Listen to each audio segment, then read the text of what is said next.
আজ থেকে দেশজুড়ে শুরু হয়েছে জনগণনার প্রথম পর্যায়ের বাড়ি বাড়ি গিয়ে গৃহ তালিকা প্রস্তুতকরণ ও গণনার কাজ, যা চলবে আগামী ১৭ সেপ্টেম্বর পর্যন্ত। এই মহাযজ্ঞকে সফল করতে গতকাল রবিবার সকাল থেকেই সোনাই সার্কেল অফিস চত্বরে প্রয়োজনীয় নথিপত্র সংগ্রহের জন্য সুপারভাইজার ও এনুমারেটর কর্মীদের উপচে ভিড় লক্ষ্য করা যায়। নির্ভুল ও সঠিক তথ্য দিয়ে দেশের এই জনকল্যাণমূলক কার্যক্রমে সর্বাত্মক সহযোগিতা করার জন্য সাধারণ জনগণের প্রতি বিশেষ আহ্বান জানিয়েছেন নিয়োজিত সরকারি কর্মীরা। আমার নাম জাভেদ সুলতান মজুমদার। আমি supervisor, under supervisor circle number 11। আমার এরিয়া পড়ছে বাঁশকান্দিতে। তো আমরা এখানে ম্যাটেরিয়াল রিসিভ করেছি এবং যারা আমাদের আন্ডারে ইনোভেটর রয়েছেন তাদেরকে ম্যাটেরিয়াল আমরা সমঝে দিয়েছি। আগামীকাল থেকে আমরা কাজ শুরু করব। প্রথম দিকে আমরা লেআউট ম্যাপ তৈরি করব। যে এলাকা দেওয়া হয়েছে সেখানে গিয়ে আমরা ম্যাপটা আমরা যাচাই করে ফিল্ডের সাথে মিলিয়ে আমরা আবার ম্যাপ ড্র করব।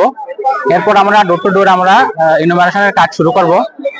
তো এখানে উল্লেখ্য, যারা ইতিমধ্যে যারা অনলাইনে ইনোভেশনের কাজ করে নিয়েছেন, তারা যে ইনোভেশন করার পর যে কোড নাম্বারটা পেয়েছেন সেটা আমাদেরকে যখন শেয়ার করবেন, মানে আমাদের ইনোভেটরদের কাছে সঙ্গে যখন শেয়ার করবেন, তখন সেটা আমরা নিয়ে পোর্টালে সেটা আপলোড হয়ে যাবে সরাসরি। এবং যারা সেলফ ইনোভেশন করেননি তাদের কাজটা আমাদের ইনোভেটররা নিজে থেকে করবেন। তো আমরা পাবলিকদের সহযোগিতা কামনা করছি এই ব্যাপারে। ডিস্ট্রিবিউশন চলছে, তা অত্যন্ত সুন্দরভাবে চলছে। এখানে কোনো সমস্যা হয়নি। আমরা খুব সুন্দরভাবেই ম্যাটেরিয়াল সংগ্রহ করেছি এবং ডিস্ট্রিবিউশনের কাজ এখন মানে চলছে। খুব ভালোভাবে চলছে। প্রশাসনকে আমরা ধন্যবাদ জানাচ্ছি এবং জনসাধারণের সহযোগিতা কামনা করছি, কারণ আগামীকাল থেকে আমরা ফিল্ডে কাজ শুরু করব।